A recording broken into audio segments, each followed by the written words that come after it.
Women's World Chess Champion Chinese chess grandmaster Wenjun retains her title after beating Russian chess grandmaster Aleksandra Goryachkina in a tie-break match.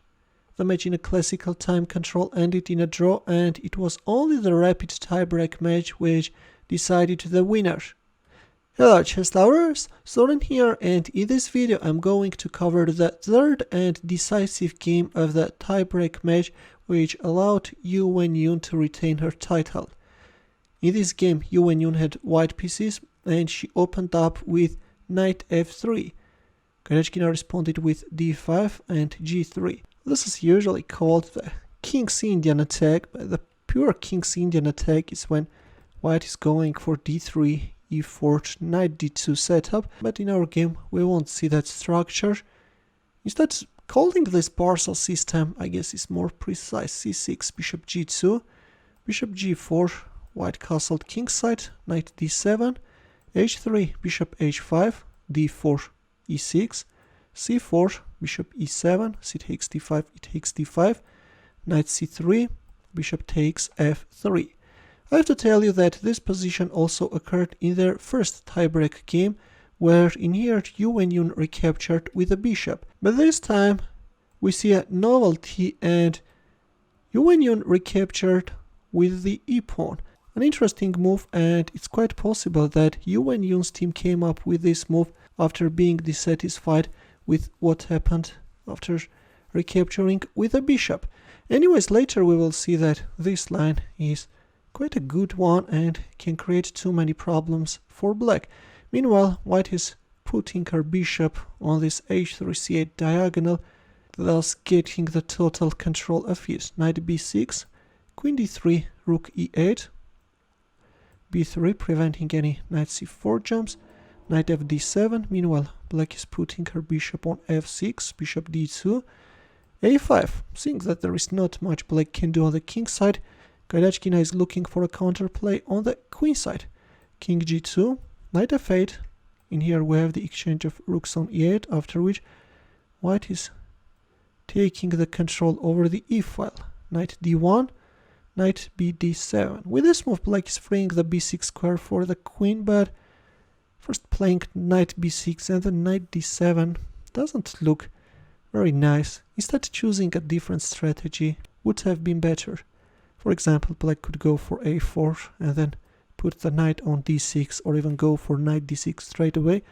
But in our game we have knight d7, knight e3, queen b6, bishop c3, a4, b4. A nice move. White is keeping the queen side locked, and the first mistake in our game, knight e6.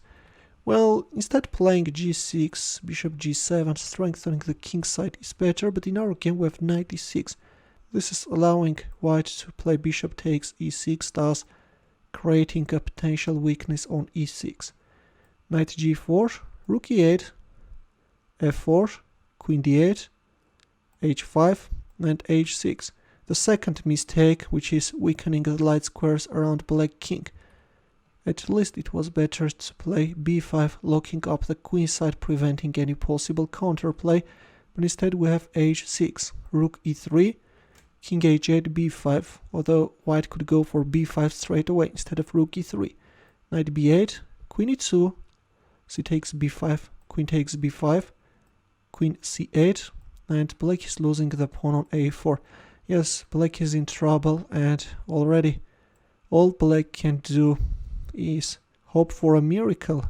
Bishop b2, later black will put her bishop on a3 f8 diagonal, rook e7, queen c2, queen e8, and we have knight takes f6, weakening black's king side further. This time bishop a3 is on the board and white is totally dominating the position. Rook g7, f5, e5, d takes e5, f takes e5.